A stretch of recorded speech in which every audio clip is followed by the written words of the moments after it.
Ça va la jeunesse? Bonjour. Bonjour, je m'appelle Laurent, je suis un youtubeur. Enchanté. Je fais des vidéos YouTube pour savoir ce qu'ils pensent les jeunes et je vois que vous regardez YouTube. Vous pouvez pas...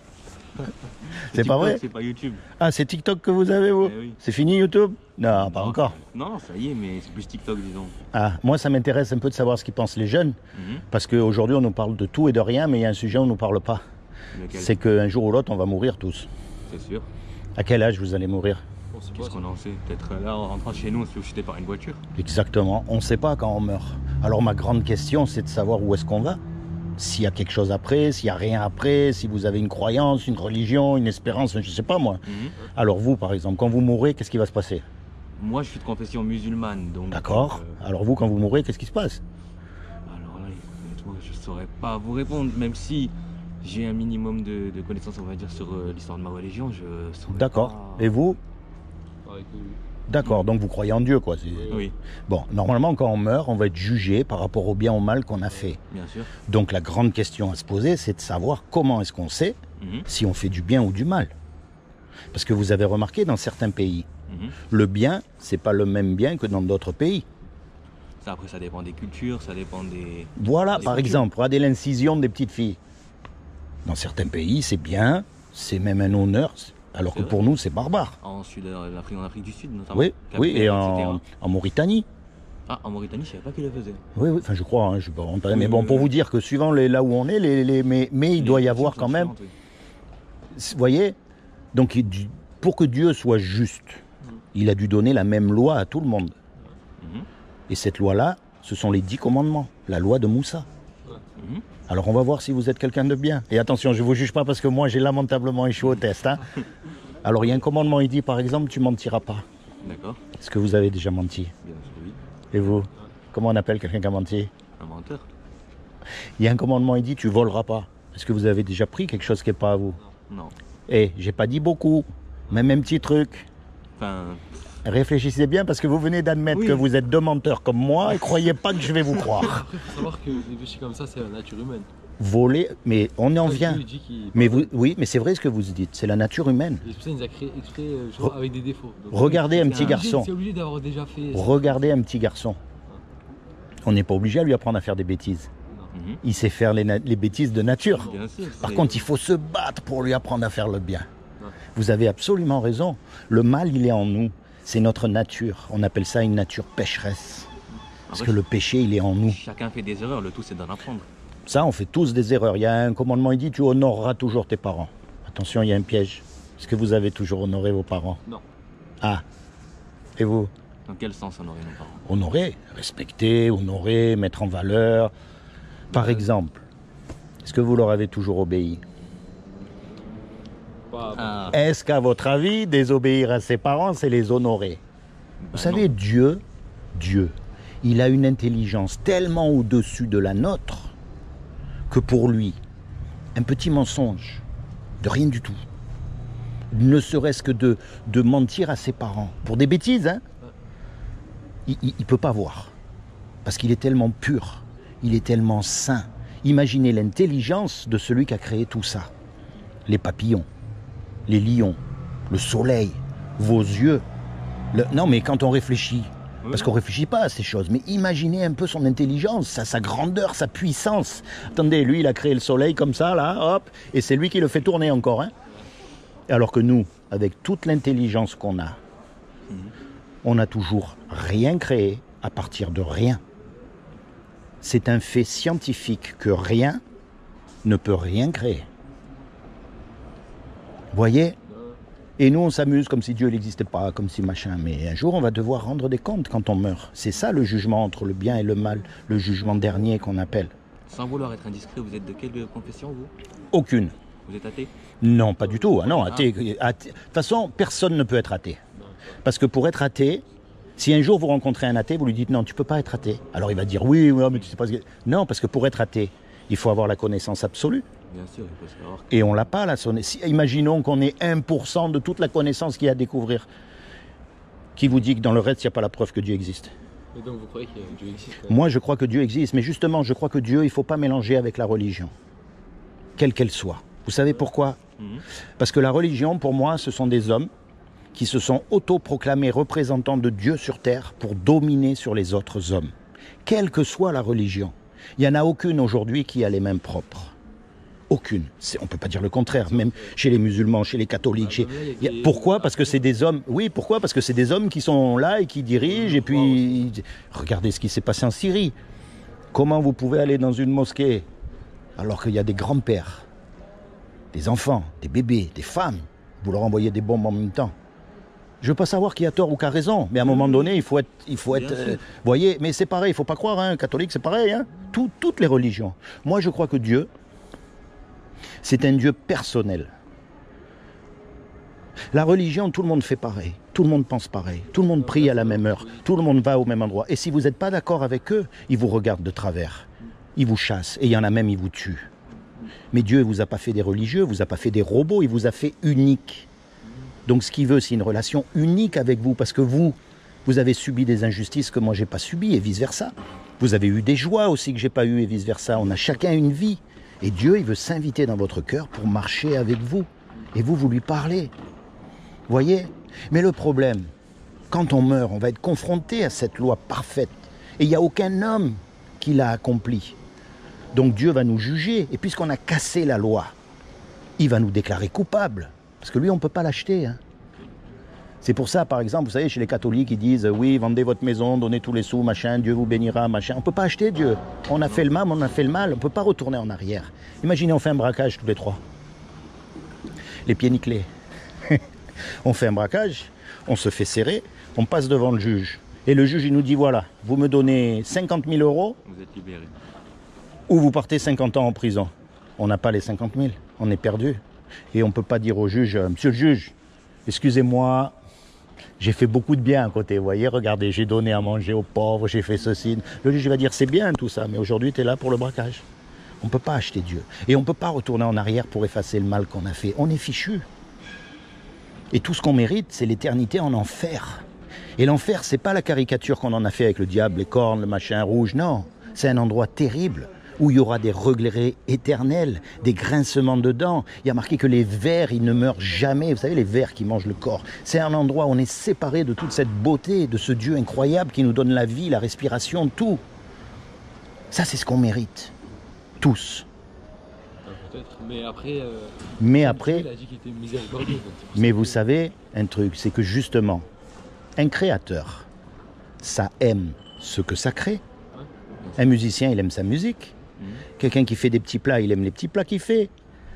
Un artiste, il aime les tableaux qu'il peint, c'est logique. Eh bien, Dieu qui nous a fait, il nous aime. Et quelqu'un qui nous aime, il ne veut pas nous envoyer en enfer. Oui, bien sûr. C'est pour ça qu'il nous invite à faire du bien et il nous pardonne pour éviter ça. Le repentir, etc.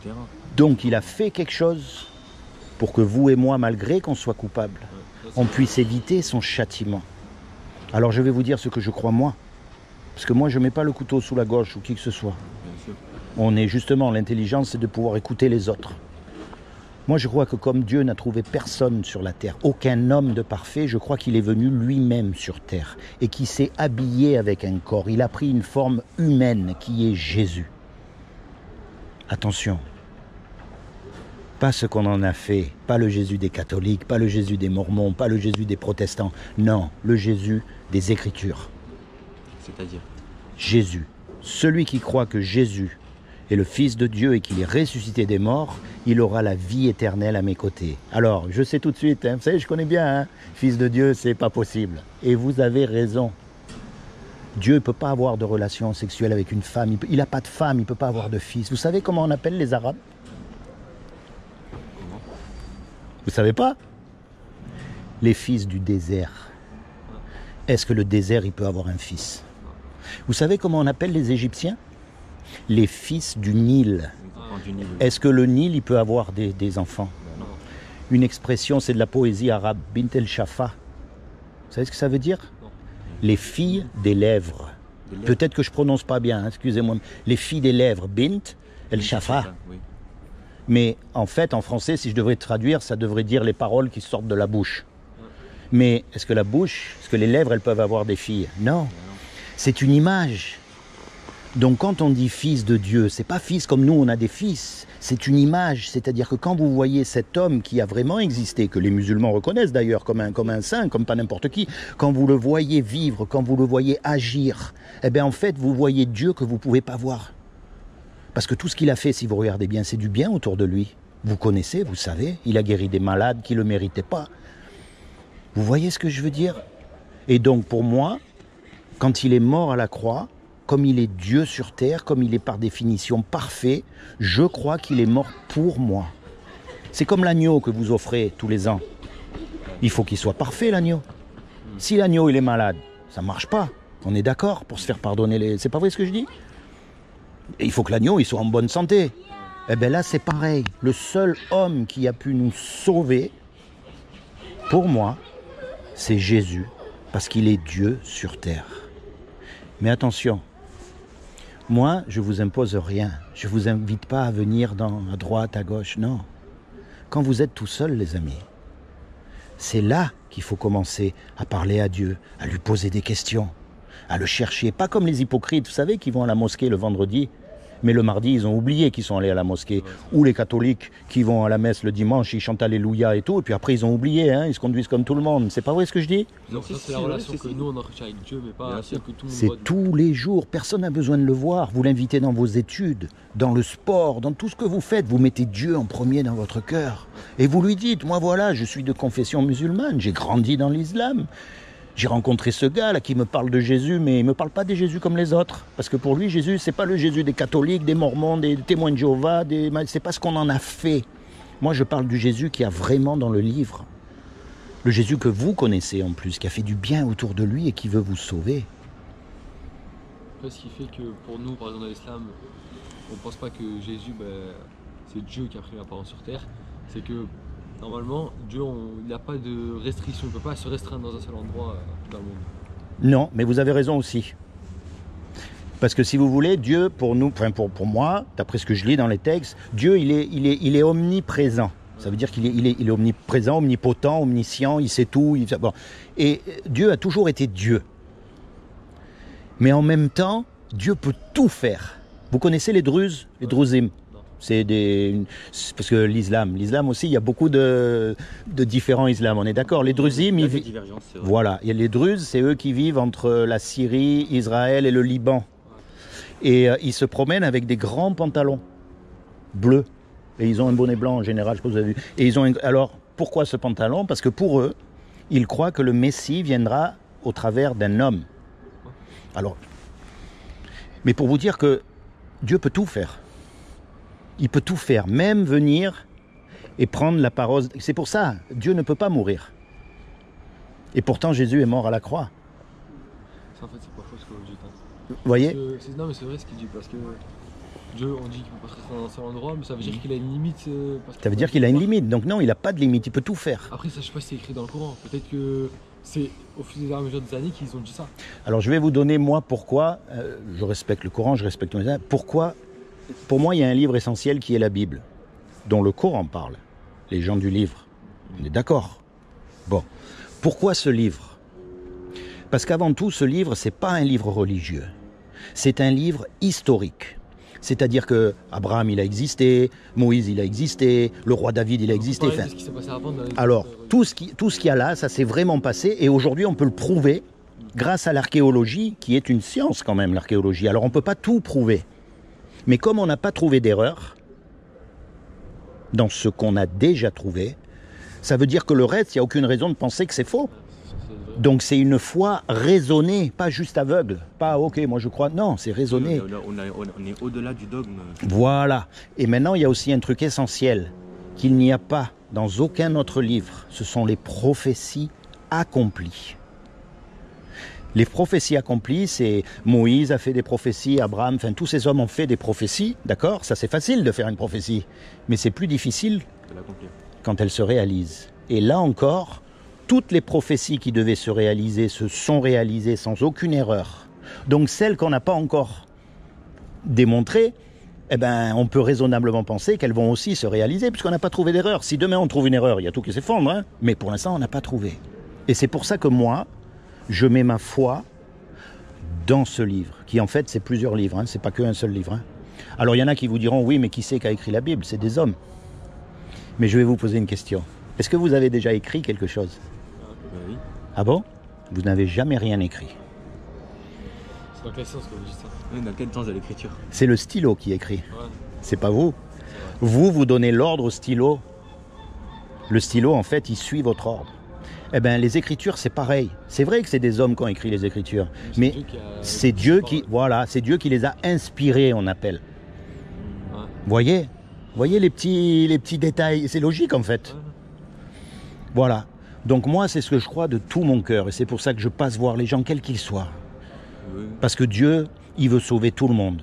Les musulmans, les catholiques, les protestants, tout le monde, il veut sauver. Lui, il ne regarde pas à ça. Lui, à ce qu'il a fait, il nous a donné un avocat. Alors maintenant, c'est à vous de chercher Dieu.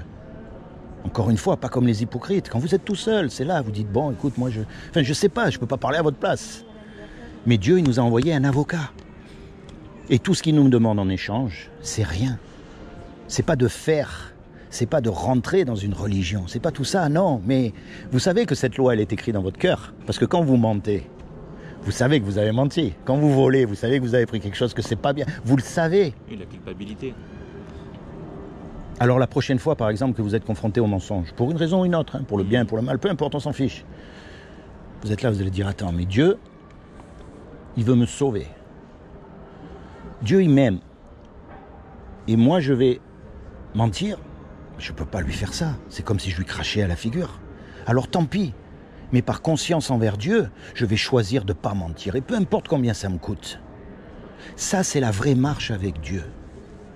C'est pas de faire pour « Oh, j'ai fait ça, donc Dieu, tu me dois ça. J'ai fait ça, donc Dieu... » Non, ça, c'est une tentative d'acheter Dieu, de soudoyer Dieu. Voyez la différence? Non, là, c'est vous-même. Vous acceptez ce que Dieu a fait à la croix pour vous sauver. Vous acceptez Jésus comme votre sauveur pour le jour du jugement dernier. Vous vous repentez de vos péchés, c'est-à-dire que vous décidez de suivre Dieu de tout votre cœur. Et à partir de là, vous commencez à lui parler et à lui poser vos questions. Toutes les questions que vous voulez me poser, c'est à lui qu'il faut les poser. Oui, mais dans l'islam, ils disent ça. Oui, mais les catholiques, ils font ça. Oui, mais c'est à lui qu'il faut... C'est ça qu'il veut. C'est une relation personnelle avec vous. Imaginez, vous avez des enfants. Vous avez un fils chacun et tout. Et puis tous les jours, il vient vous voir et il vient vous réciter un papier, la même poésie et tout. Vous préférez qu'il vienne vous voir et qu'il vous dise ce qu'il a dans le fond du cœur. Quand il est en colère, quand il est dans la joie, quand il vous demande des conseils, même des fois s'il ne vous écoute pas, mais vous préférez. Eh bien Dieu, c'est pareil avec nous. C'est comment votre prénom? Mais je dis. Mejdi. Et vous? Adas. Adas et Mejdi. Soyez Anas, bénis. Anas. Anas. Mejdi et Anas. Soyez Mejdi. bénis tous les deux. Excusez-moi, mais bon, c'est pas des noms que... C'est hey. pas- Je veux simplement que Dieu vous bénisse, c'est tout. D'accord? Donc je demande vraiment au Seigneur qui vous accorde le désir de votre cœur à tous les deux. Je vous demande qu'il se révèle aussi à vous comme votre Sauveur et votre Seigneur. Et plus que tout, qu'il vous permette de rentrer dans votre destinée éternelle. Parce que ça, c'est l'essentiel. On va tous mourir. Et quelle que soit la galère où on est ici, quelle que soit la religion où on est ici, ça s'arrête. Mais après, ça ne s'arrête plus. Donc peut-être que le but de la vie, c'est justement de chercher Dieu de tout son cœur, de toute sa force. C'est pas de rentrer dans une religion, c'est pas pareil. D'accord? Alors en souvenir, je vais quand même vous laisser un petit livret. D'accord? Si vous permettez, vous allez voir. Ça s'appelle le saut. Le saut. Comme le saut. Pourquoi est-ce que vous sauteriez d'un avion sans parachute? Ben non. Moi non plus. Et pourtant, on va tous sauter dans la mort un jour. Est-ce qu'il n'y aurait pas un parachute? Est-ce qu'il n'y aurait pas un parachute qui nous garantit, déjà là sur Terre, que quand on va plonger dans la mort, on sera accueilli à bras ouverts dans les bras du Seigneur? Et il faut chercher, les amis. Il ne faut pas se contenter de ce qu'on vous dit. D'accord? Il ne faut pas critiquer, il ne faut pas condamner même les autres religions. C'est pas ça le but. C'est de chercher nous-mêmes. Voyez? C'est ça le but de la vie. Quand vous êtes tout seul. Soyez bénis tous les deux. Merci de m'avoir écouté. Vous êtes youtubeur, vous avez dit? Oui, Ministère des Affaires éternelles, c'est écrit derrière, dans le petit livre, regardez. D'accord? Ministère des Affaires éternelles. Alors dans ce petit livre, vous avez en introduction juste les différentes religions, si vous voulez, actuelles, les grandes. Au milieu, vous avez le livre de Jean. Le livre de Jean, c'est un des livres de la Bible. Et c'est le livre qui nous permet de connaître Jésus. Pas ce qu'on en a fait. Pas le Jésus que vous voyez là, sur la croix, comme ça, machin. Non, le vrai, celui de la Bible. Et en dernier, des petits conseils pour que vous marchiez avec Dieu. Tout seul, dans votre coin. Cherchez Dieu, les gars. Parce qu'on ne sait pas quand on part. Soyez bénis. Merci de m'avoir écouté.